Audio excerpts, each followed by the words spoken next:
Is this thing on? Alright, I think it is. What's up, y'all? Today, I will be giving a small talk about the Balisong grails that I've had and flipped and or sold away. Today, I am flipping the Squid Industries Kraken V2 Bowie. They're marketed as Crake Rakens. Everyone knows it's the Kraken though. Let me see if I can zoom in. Boom. Alright, cool. So, keep in mind this is a new Bally. So I'm trying not to drop it because I bought it mint from this dude off Instagram. Really nice guy. And I think that will be the end of my buying spree for a while. As you can see, I'm not really quite used to it yet. Yikes. Yeah, I just dropped the first drop. Yeah, it's a fillet. This is one hell of a knife. Lucas and Andre and Vin all did a great job on making these, hand tuning them, all that. Shout out to Squid Industries for making such a bomb-ass knife. Today I'm talking about the grails I've had, so I'll go with the first one I ever had. It was a Benchmade 42 TA, so it's a T-latch 42, but it was anodized, factory anodized, and I got that from a good friend of mine on Instagram. He sold it to me. I had that for maybe a week. I sold it to another one of my old friends too on Instagram. I don't know what happened with that. The specs of that knife, like any channel titanium 4X Balisong, it was with the Weehawk blade for the 42s. And what else can I say about it? I mean, I couldn't get the latch off because it was push pin assembly. But other than that, I sold that one. Followed by the two 42 Springers I had. I've had two 42 Springers, and I didn't like the Springer compared to the T-latch. The T-latch flips better, in my opinion. Again, flipping is preference based, so whatever you like is, and how you like balance on certain knives will determine your flipping, I guess, preference. I'll get into that later. After that, I had two Benchmade 43 T-latches.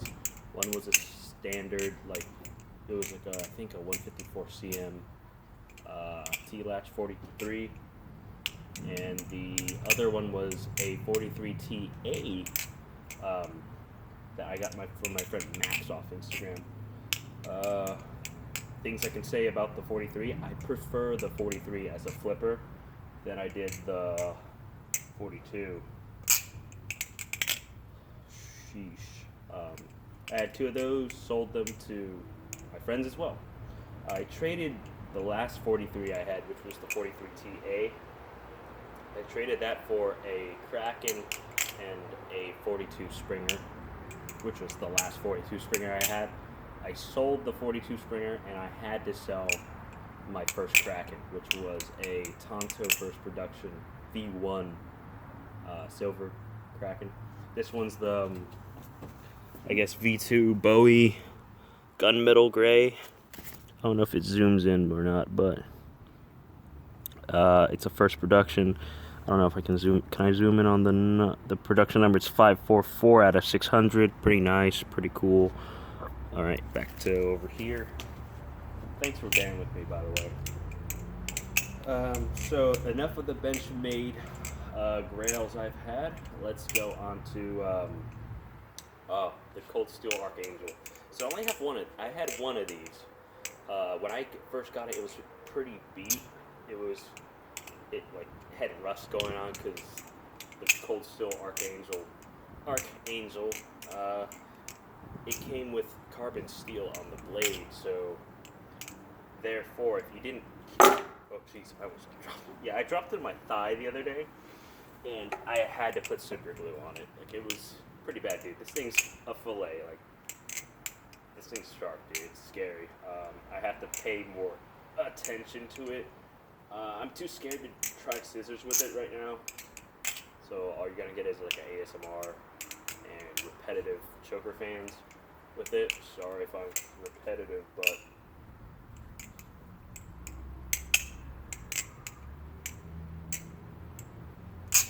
I'm way too scared to do a scissor right now with it, or a giraffe combo. What else can I say? Oh yeah, talking about the cold steel Archangel.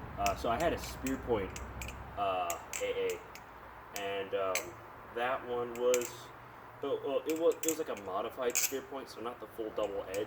It was just the single edge and the modified half spear with like crown spine. So I'm not a real boy modded, so that's Garrett. If you don't know him, I sent knives to him in the past, and he does a really good job of like anodizing and fixing it. So I asked him very nicely, and I paid him for his services. I asked him to, anodize the handles pink and polish the blade. And he did that. And he put in a new tang pin for, oh man, I was close to nicking myself real bad right there. Oh. Like, dude, I have so many little nicks in my hand from this, dude. Like, it's kind of crazy. Yeah. See, I just stabbed my thumb right there. Ooh. I'm gonna switch it out for the replicant. Here's my replicant. If you can see this, I recently got Squid's blue tie screws into it. So now it has blue eyes.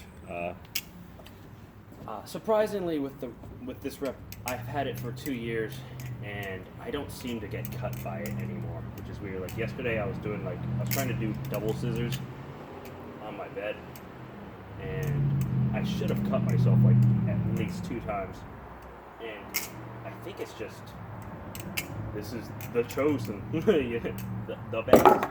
Like it just doesn't cut me anymore, which is weird. Either I stop myself from putting too much pressure on it when like the blade does come in contact with my skin, but yeah. Other than that, yeah, I'm switching to one. Okay. Anyway, now back to the Archangel. I had it pink handles, anodized, and the polished blade. I liked that one for a while. It was good. It was probably my favorite, more like older channel tie knife. Like it was better. I felt like it was a pretty nice knife. Like the handles were longer than the 42 and the 43, so that was a really nice bonus. I have like one clip of it on Instagram where I flipped it. I don't know if I'm centered in this video or not, but yeah. Frickin' next one is I've had tattoo bowies. So I've had total about 4 of them. I've had 2 stocks, one rounded and one chamfered, handled with a satin polish on the blade. Yeah, let's go with the first one I had. So the very first tattoo bowie I had, it was a rounded one. Like the handles were completely fucked. Handles were super rounded, and the blade was like super polished. It was ugly. Like I didn't like the rounded handles on the tack. I think the tack flips better stock, with no modifications on the handles. So that was the rounded one. Hated that one. Sold that. Immediately the following day, I think I bought a stock one. It was on the market, and I was like, you know what? I need to get that. So I got a stock tattoo bowie, and that thing was probably the best knife I ever had. I'll get into one that's really similar to it. That it's pretty much a grail I had for like a while, too, for like at least a couple months. Yeah, the chamfered one was okay. It didn't really like suit the whole stock feel, and plus I didn't like it because the blade was polished and it looked kind of ugly. Alright, moving on to the last one I have on my list. It is the EX10. So I traded that stock Tattoo Bowie, the last one I had, the very light cream one I had, for an EX10, just to try it out. And to my surprise, that EX10 it flipped really similar to my Tattoo, so there was no learning curve to it. Like, I bought from Jeff, his website, I bought, I think it was aluminum block spacers that I installed, and it made the balance really, really neutral, and I was able to pull off the same flipping style as I could with the EX10 as I did with Tattoo Bowie. Okay, so I know on the EX10 side of things, they were like when I had it, it was like worth $1,000. Tattoo Bowies nowadays go for like $1,000 as well. If you could find one stock, if you find a random one, don't even bother. And I know some people, like, because of the price, it's kind of like, why would you spend $1,000 on a knife? Well, if you like the hobby enough, you'll find something that you'll, want to invest in, to make your shit whatever you like the most, I mean, I was chasing that grail for a while because it was the first video on YouTube. I think the video was called Balisong Freestyle, not by me. It was because I have a video named that too. It was by this dude. He was so good. Like, he had flow, and by flow I meant like immense flow. When it came to doing tricks, I think he was doing a lot of 0G ladders into like rollovers like that, right? And he kept like alternating it. It was pretty cool looking to watch.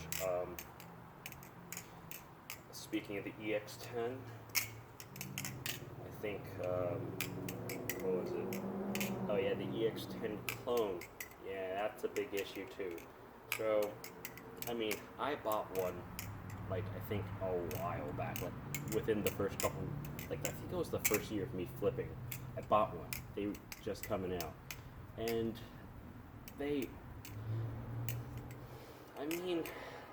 I noticed on the real one I had, the EX10 was exactly the same dimensions, but it flipped way different. The Zen pin nipple on that clone, that EX10 clone I had, is way too sharp, and I think the hardware when I had it, it was kind of like loose. Like, no matter how much I tried to Loctite it, it couldn't stay how it was. But according to a couple of my friends on Instagram, that EX10 clone has really brought them back into flipping because of like their country that they live in. They don't live in a place where Balisongs are legal at all, so they had to buy one. And he has, I'm not gonna say who he is, but I know he's kind of like he's been in the community for a while. So yeah, that really sums up the grails I've had and the grail hunt. I was morally, I think throughout this whole time of hunting for these grails, I was mostly chasing the Tattoo the most because how coveted it is, instead of like the 42. Like, I could care less about the 42. Like, preference-wise, it wasn't my favorite. Alright, now to talk about the preference thing. So recently, I just got a Bowie Kraken, as you can see, a V2 Bowie Kraken. So I only have one other iteration of this knife, and that was the Tonto. So comparing the two now, well, I don't have the Tonto with me, but I flipped one and I had one for like at least 3 months before I sold it to pay for college. I can say that the Bowie is more handle biased, so it's like roughly around here for balance point. The Tonto was more to where the Zen pins were for a balance. Making that difference, that slight subtle difference in the balance point on the Bally really does affect its dynamics. See, I'm too scared to do scissors with it right now because it filleted me yesterday, so not really ready for that right now. So I'll just do some simple stuff. Oh. Okay, I did it. Okay, that was pretty good. Not gonna lie. Got over the fear. If you're gonna cut yourself, just get super glue ready. So, yeah. That concludes my Balisong Grail talk, ramble. Thank you for watching this far. Appreciate it. If you like it, please drop a like, comment. I'll leave my Instagram in the description of this video or whatever. You can feel free to follow me there if you want to. You don't have to. I don't mind. As long as this video gets out, that's fine with me. Just thoughts and opinions. But yeah, thanks for watching. Here's that clip of the little close-up of it. It's very pretty. Very nice knife. Thanks for watching.